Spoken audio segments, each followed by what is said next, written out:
नमस्कार। हमारा देश और पूरा विश्व आज कोविड-19 की चुनौती का सामना कर रहा है। कोविड-19 अभी खत्म नहीं हुआ है। ऐसे में हमारा फर्ज है कि हम सतर्क रहें। इसलिए जब तक दवाई नहीं तब तक कोई ढिलाई नहीं। कोरोना से बचाव के लिए जरूरी है नियमित रूप से हाथ धोना, मास्क पहनना और आपस में उचित दूरी बनाए रखना। याद रखिए, 2 गज दूरी मास्क है जरूरी। खांसी, बुखार या सांस लेने में कठिनाई होने पर हेल्पलाइन नंबर 1075 पर संपर्क करें। हेलो एवरीवन, नमस्ते। मेरा नाम है अमित जैन। आज मैं आप लोगों को व्यावसायिक शिक्षा के अंतर्गत आने वाले क्लास 11 का एम्प्लॉयबिलिटी स्किल्स का unit 1 lesson 8 writing skill sentence पढ़ाऊंगा। इसी के साथ शुरू करते हैं। आज का हमारा पहला टॉपिक जो कि है पार्ट ऑफ सेंटेंस यानी कि वाक्य के भाग। जैसा कि आप जानते हैं कि अक्षरों के समूह को हम शब्द कहते हैं और शब्दों के समूह को हम वाक्य कहते हैं। ये जो वाक्य होते हैं ये दो भागों से मिलकर बनते हैं। इसके पहले भाग को सब्जेक्ट और दूसरे भाग को प्रेडिकेट कहते हैं। दूसरा जो भाग है इसका प्रेडिकेट, उसके अंतर्गत वर्ब, ऑब्जेक्ट आदि चीजें भी आती हैं। अन्य शब्दों में हम कह सकते हैं कि वाक्य जो है वो सब्जेक्ट, वर्ब और ऑब्जेक्ट से मिलकर बनता है। जैसे कि नीचे दिए गए एग्जाम्पल में आप देख रहे हैं, विकास प्लस पियानो। यहाँ पर विकास एक सब्जेक्ट है जो एक एक्शन या एक कर्म को कर रहा है। यहाँ पे जो एक्शन की जा रही है वो है बजाना, और जिस चीज पर वो एक्शन करी जा रही है वो है पियानो। इस प्रकार से हमने देखा कि इस वाक्य में हमारा ऑब्जेक्ट हो जाएगा पियानो और सब्जेक्ट हो जाएगा अपना विकास। इसी के साथ अब हम डिटेल में पढ़ेंगे सब्जेक्ट, वर्ब और ऑब्जेक्ट को। किसी वाक्य का जो सब्जेक्ट होता है वो एक नाउन हो सकता है, एक प्रोनाउन हो सकता है, एक जेरंड हो सकता है, एक इन्फिनेटिव भी हो सकता है। इसी प्रकार किसी वाक्य में जो वर्ब इस्तेमाल करी जा रही है उसे मेन वर्ब, हेल्पिंग वर्ब या मॉडल हेल्पिंग वर्ब के रूप में जाना जाता है। इसी प्रकार जो वाक्य का ऑब्जेक्ट होता है वो एक डायरेक्ट ऑब्जेक्ट हो सकता है, इनडायरेक्ट ऑब्जेक्ट हो सकता है या ऑब्जेक्ट ऑफ द प्रीपोजिशन भी कहलाता है। कई वाक्यों में जो वाक्य होते हैं वो कॉम्प्लीमेंट के साथ खत्म होते हैं, और इस प्रकार के जो कॉम्प्लीमेंट होते हैं वो सब्जेक्टिव कॉम्प्लीमेंट या ऑब्जेक्टिव कॉम्प्लीमेंट के रूप में देखे जाते हैं। इसी के साथ शुरू करते हैं हमारा अगला टॉपिक जो कि है सब्जेक्ट। सब्जेक्ट के बारे में यहाँ पे कुछ एग्जाम्पल दिए गए हैं। इन सेंटेंस में जो नीले अक्षरों से आपको दिख रहे हैं वो सब्जेक्ट है। The subject is a person or a thing which perform some action or is associated with the action. किसी वाक्य का जो कर्ता होता है वो कोई एक व्यक्ति या कोई एक वस्तु हो सकता है जो उस वाक्य में किसी प्रकार की क्रिया से संबंधित हो या वो किसी प्रकार की क्रिया को कर रहा हो। इस प्रकार के जो व्यक्ति या वस्तु होते हैं उसे उस वाक्य का सब्जेक्ट या कर्ता कहते हैं। A subject can be a noun, pronoun, noun class और नाउन फ्रेज। एक जो वाक्य होता है वो एक संज्ञा, एक सर्वनाउन, एक उपवाक्य या फिर एक अब हम कह सकते हैं वाक्यांश होता है। A subject is a group of word or a word about which something is said in the sentence. एक जो वाक्य होता है वो या तो एक शब्द हो सकता है या फिर एक कुछ शब्दों का समूह हो सकता है जिसके बारे में उस वाक्य में कुछ कहा गया हो। इसी प्रकार अ सब्जेक्ट इज होम और विच something is about said about in the sentence. इसी प्रकार हम ये भी कह सकते हैं कि एक सब्जेक्ट वो वह हो सकता है जिसके बारे में किसी वाक्य में कहा गया हो। अ subject is a part of the sentence which comes before the verb in the sentence. एक जो कर्ता होता है या सब्जेक्ट होता है किसी सेंटेंस के अंतर्गत वो हमेशा वर्ब से पहले या सामान्यतः वर्ब के पहले आता है। Generally a subject is written before a verb and the object is written after the verb. सामान्य तौर पर वर्ब को सब्जेक्ट को वर्ब के पहले और ऑब्जेक्ट को वर्ब के बाद किसी वाक्य में लिखा जाता है। जैसा कि आपको पहले बताया था, किसी वाक्य का जो सब्जेक्ट है वो एक नाउन, एक प्रोनाउन, एक जेरंड या एक इन्फिनेटिव हो सकता है। नाउन के बारे में आपको पता होगा, noun is the name of the person, place और थिंग। जिस तरह से यहाँ पे जो ये एग्जाम्पल में दिया गया है, भव्य इज क्वीट। इस वाक्य में जो सब्जेक्ट है वो है भव्या, और भव्य जो है एक नाम है, इसलिए ये जो सब्जेक्ट है इस वाक्य में एक नाउन है। इसी प्रकार से प्रोनाउन वे शब्द होते हैं जिन्हें संज्ञा के स्थान पर इस्तेमाल किया जाता है, जैसे I, me, he, she, herself, you, it, that. इसके जो एग्जांपल है नीचे दिए गए सेंटेंस में, जैसे यू आर प्लेइंग फुटबॉल, आप फुटबॉल खेल रहे हैं। इस वाक्य में जो सब्जेक्ट है वो है यू, और यू जो है जो शब्द है वो है एक प्रोनाउन है। इसलिए हम कह सकते हैं कि किसी वाक्य का जो सब्जेक्ट है वो एक प्रोनाउन भी हो सकता है। इसी प्रकार किसी वाक्य का सब्जेक्ट एक जरंड भी हो सकता है। जरंड क्या होता है, चलिए उसको समझते हैं। जब किसी वाक्य में किसी वर्ब को याद रखिएगा, जब किसी वाक्य में किसी वर्ब को आईएनजी के साथ जोड़कर उस वाक्य के सब्जेक्ट के लिए या फिर उसे वाक्य के ऑब्जेक्ट के लिए इस्तेमाल किया जाता है, तब ऐसे नए बने शब्द को हम जेरंड कहते हैं।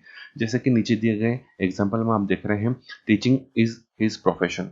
यहाँ पे टीच जो है वो एक क्रिया है, पढ़ाना, और इस शब्द में जब हमने आईएनजी जोड़ दिया तो एक नया शब्द बना टीचिंग। ये जो नया शब्द बना है टीचिंग, इसको अगर किसी वाक्य के सब्जेक्ट के रूप में ही लिया गया है, क्योंकि इस वाक्य का सब्जेक्ट कौन है? टीचिंग है।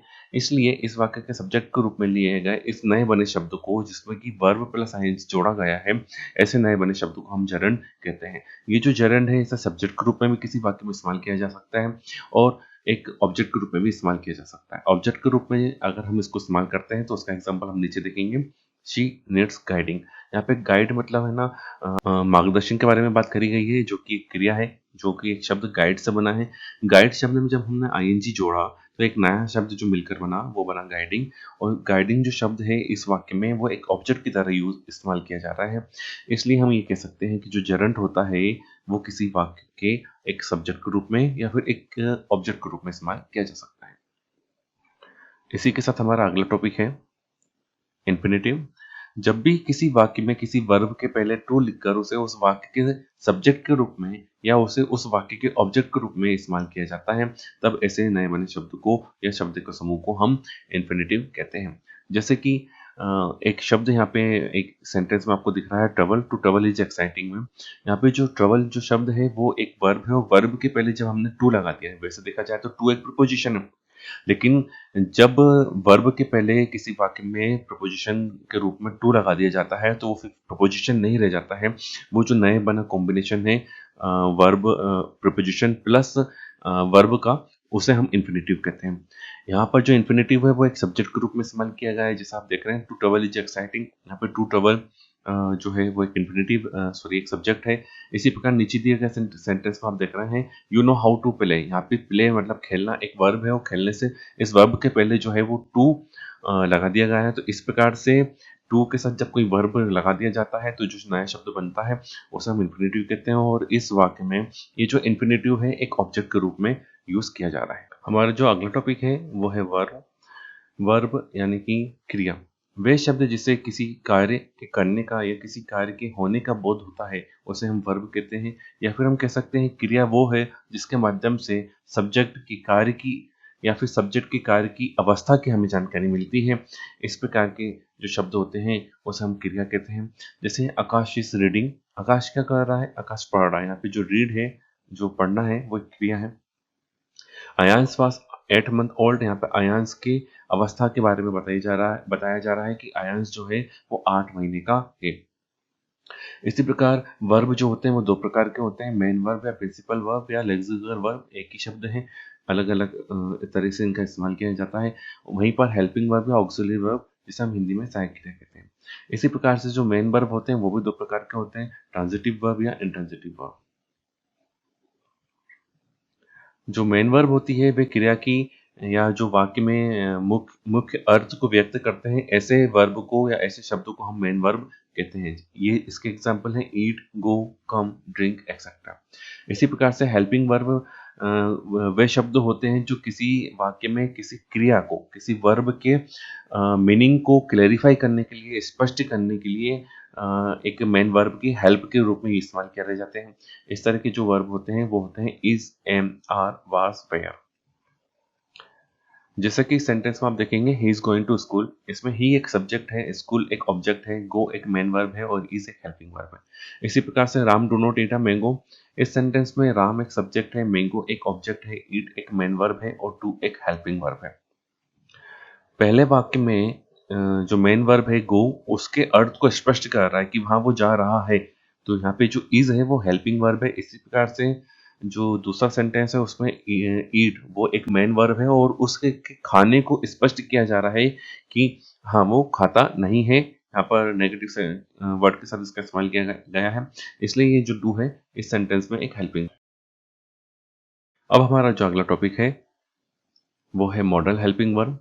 मॉडल हेल्पिंग वर्ब भी एक तरह से कहा जाए तो ये हेल्पिंग वर्ब ही होती है और इनका प्रयोग जो किसी सेंटेंस में मेन वर्ब के साथ किया जाता है ताकि किए जाने वाले कार्य की सत्ता, संभावना, निश्चितता, इजाजत और आवश्यकता व्यक्त की जा सकती है। ये जो मॉडल हेल्पिंग वर्ब है ये किसी प्रकार के सामर्थ्य को, ताकत को या संभावना को या किसी प्रकार की निश्चितता को या इजाजत को या आवश्यकता को व्यक्त करते हैं, इसलिए इन मॉडल हेल्पिंग वर्ब का यूज किया जाता है।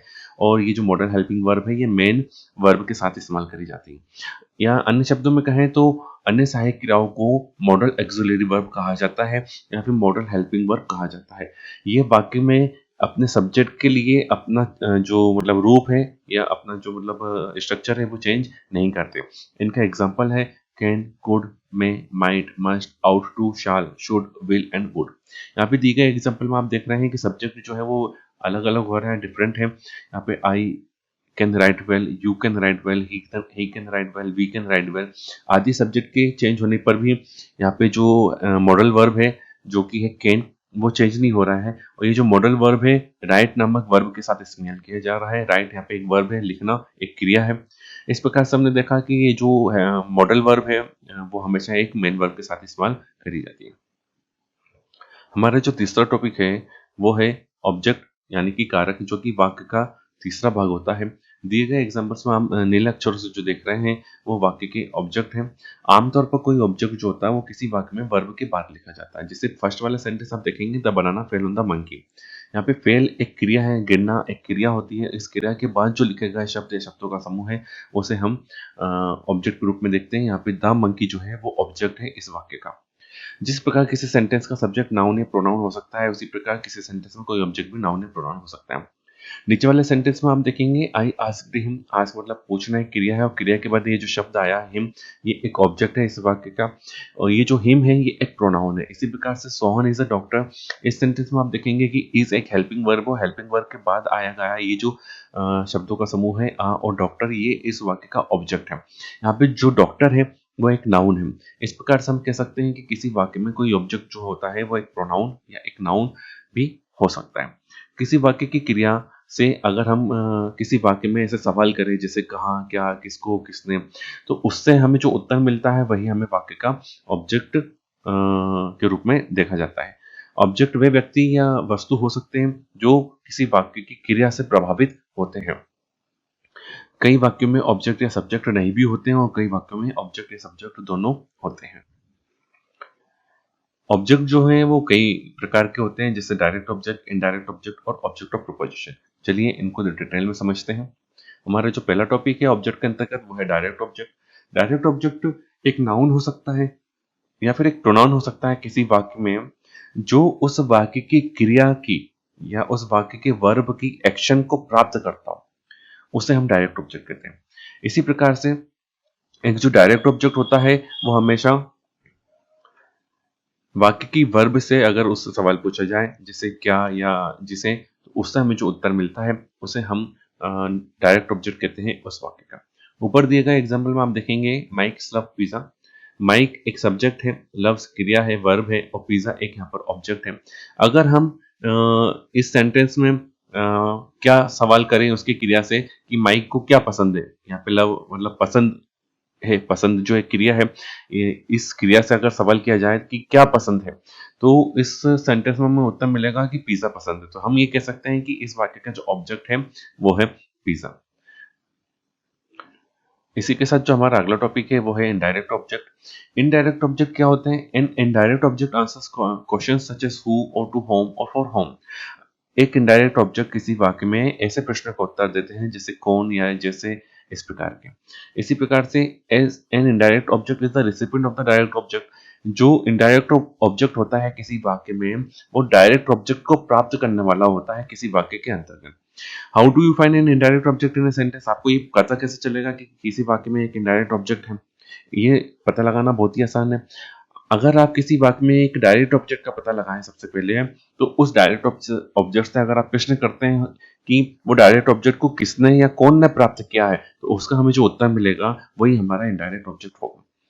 सामान्यतः जो इनडायरेक्ट ऑब्जेक्ट होता है किसी सेंटेंस में या किसी वाक्य में, वो हमेशा डायरेक्ट ऑब्जेक्ट से पहले ही हमें उस वाक्य में देखने को मिलता है।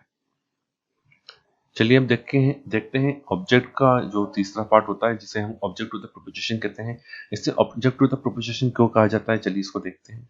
पहले अपन जो शब्द है प्रोपोजिशन उसको समझते हैं। एक प्रोपोजिशन एक ऐसा शब्द होता है जो किसी वाक्य में दो चीजों के बीच का संबंध को व्यक्त करता हो।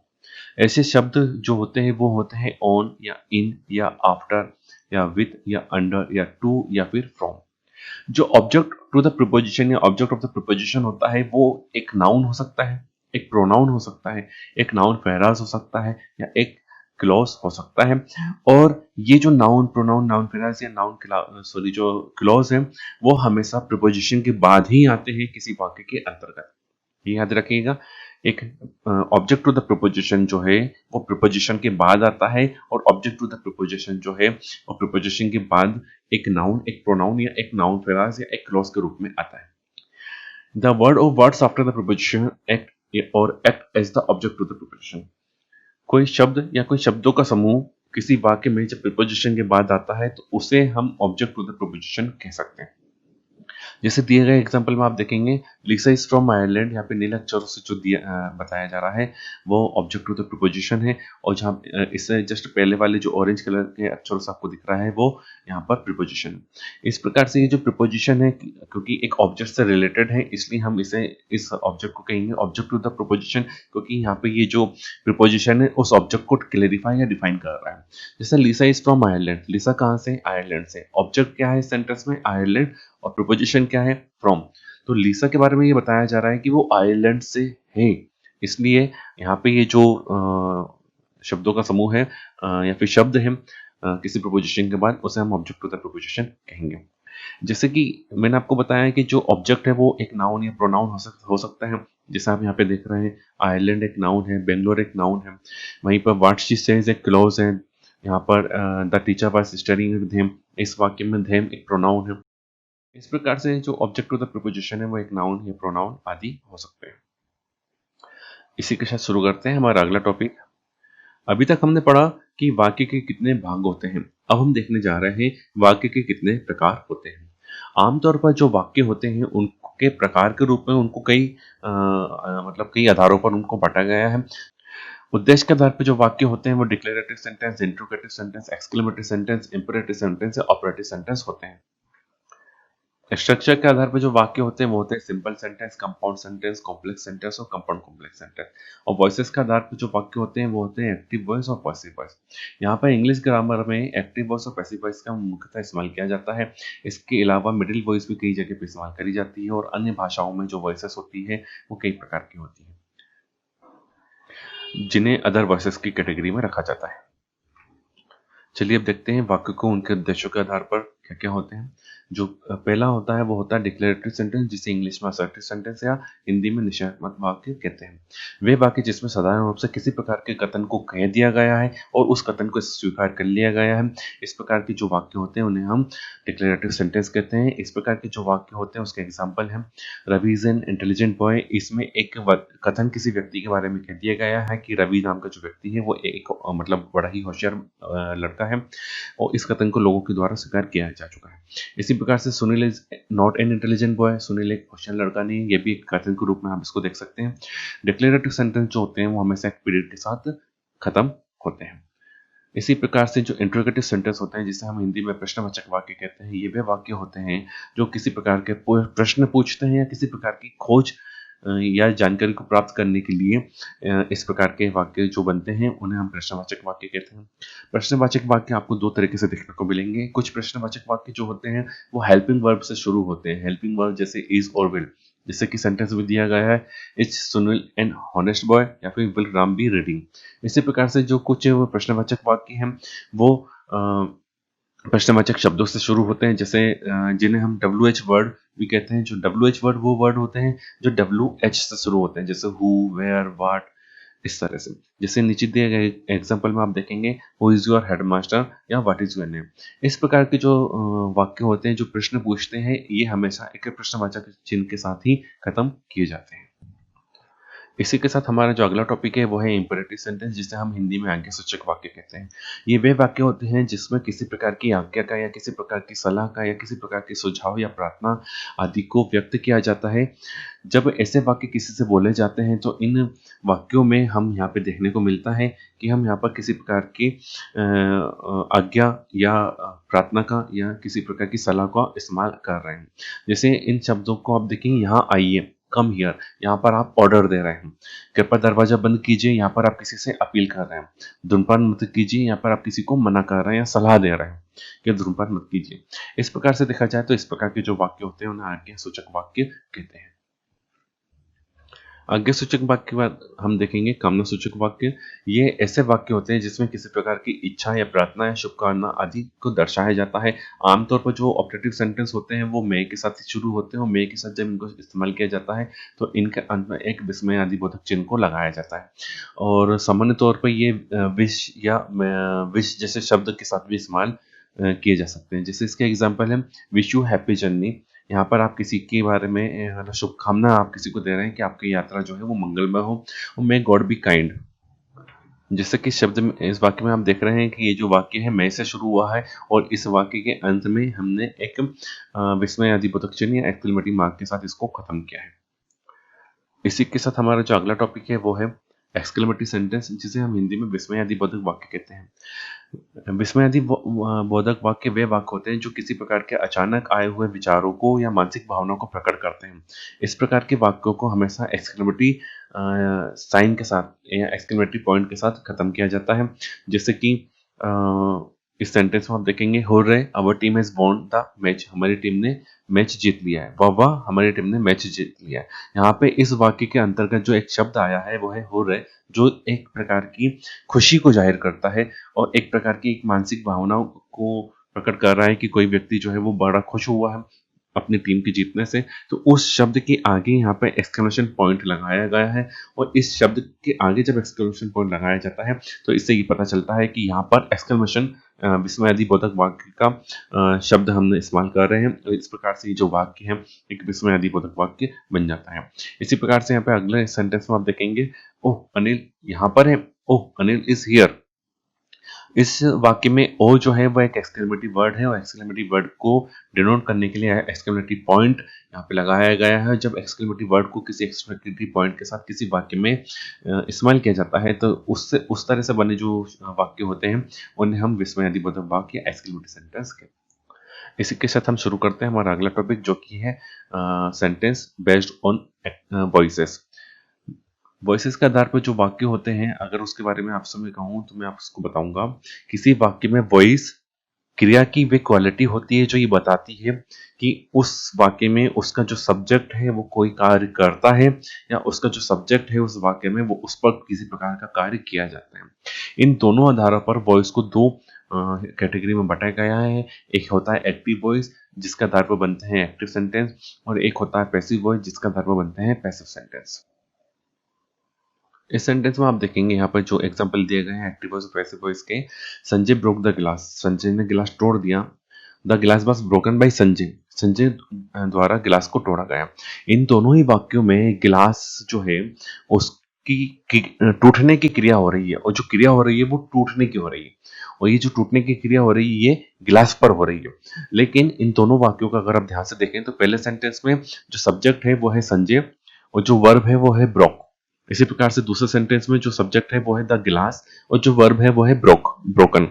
तो हम यहाँ पे कह सकते हैं क्योंकि इस वाक्य में जो सब्जेक्ट है वो उस एक्शन को कर रहा है, उस क्रिया को कर रहा है। जैसे संजय ने गिलास तोड़ा, इस वाक्य में जो क्रिया है तोड़ने की वो संजय के द्वारा करी जा रही है और वो इस वाक्य का सब्जेक्ट है, इसलिए हम उसे यहाँ पर कहेंगे कि ये जो सेंटेंस है वो है एक्टिव सेंटेंस या एक्टिव वॉइस है यहाँ पर सब्जेक्ट।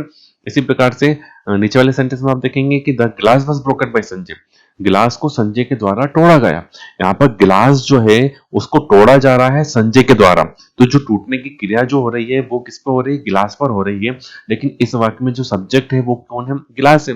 और गिलास क्या कर रहा है, उस टूटने की क्रिया को, मतलब संजय के द्वारा गिलास के तोड़े जाने को, उस टूटने की क्रिया को स्वीकार कर रहा है खुद के ऊपर, वो मतलब वो जो गिलास है वो एक्सेप्ट कर रहा है उस एक्शन को। इसलिए इस प्रकार का जो सब्जेक्ट है वो पैसिव कहलाएगा इस सेंटेंस में, और इस प्रकार से बने जो सेंटेंस होंगे वो पैसिव सेंटेंस होंगे।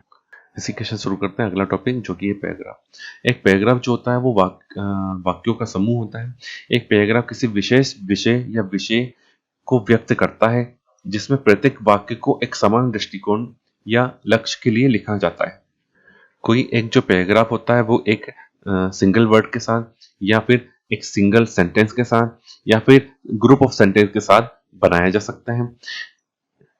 पैराग्राफ में जो वाक्य होते हैं, उन वाक्यों के बीच में जो गैप होता है, जो स्पेस होता है, उसकी तुलना अगर हम दो पैराग्राफ के बीच के स्पेस से करें, तो दो पैराग्राफ के बीच का जो स्पेस होता है वो उसके वाक्यों की तुलना में थोड़ी सी ज्यादा होती है, तभी हम डिफरेंशिएट कर पाते हैं अलग अलग पैराग्राफ को। इसी प्रकार से जो पैराग्राफ होते हैं उसके बारे में अगर मैं आपसे कहूं, तो एक अच्छे पैराग्राफ की मूल रूप से तीन मुख्य बातें मानी जाती हैं, जो कि है टॉपिक सेंटेंस, सपोर्टिंग सेंटेंस और कंक्लूडिंग सेंटेंस। इस प्रकार से हम कह सकते हैं कि किसी अच्छे पैराग्राफ में जो टॉपिक सेंटेंस होते हैं वो उस वाक्य के टॉपिक को डिस्क्राइब करते हैं, और सपोर्टिंग सेंटेंस जो होते हैं वो उस टॉपिक को सपोर्ट करने वाले सेंटेंस उस पैराग्राफ में इस्तेमाल किए जाते हैं। और टॉपिक सेंटेंस और सपोर्टिंग सेंटेंस के साथ में जब पैराग्राफ को खत्म किया जाता है, तो किस प्रकार से उसको खत्म किया जा रहा है या कंक्लूड किया जा रहा है, सारांशित किया जा रहा है, वो आखिरी के जो पैराग्राफ के जो वाक्य होते हैं उन्हें हम कंक्लूडिंग सेंटेंस के रूप में देखते हैं। यही तीनों ही अगर हमारे जो सेंटेंस है, टॉपिक सेंटेंस, सपोर्टिंग सेंटेंस और कंक्लूडिंग सेंटेंस, अगर ये बहुत अच्छे तरीके से किसी भी व्यक्ति ने किसी पैराग्राफ में डिस्क्राइब करे हैं, तो वो पैराग्राफ उस तरह के पैराग्राफ को एक अच्छा पैराग्राफ माना जाता है। चलिए अब देखते हैं कि आज हमने क्या सीखा। आज के हमारे जो टॉपिक थे वो थे part of sentence, types of object, types of sentence और पैराग्राफ। इसी के साथ हमारा आज का टॉपिक खत्म होता है। हमारा जो अगला टॉपिक होगा वो होगा unit 1 communication skills, chapter 9 greeting and introduction. ये आपको आपकी बुक के पेज नंबर 43 पर मिलेगा। इसमें जो टॉपिक्स कवर किए जाएंगे वो होंगे टाइप्स ऑफ ग्रीटिंग और इंट्रोड्यूसिंग योरसेल्फ एंड अदर्स। इसी के साथ मैं आपसे विदा लेता हूँ। Thank you, thanks a lot. किशोर अवस्था संबंधित समस्याओं के परामर्श हेतु समर्पित उमंग किशोर हेल्पलाइन के टोल फ्री नंबर 144225 पर संपर्क करें।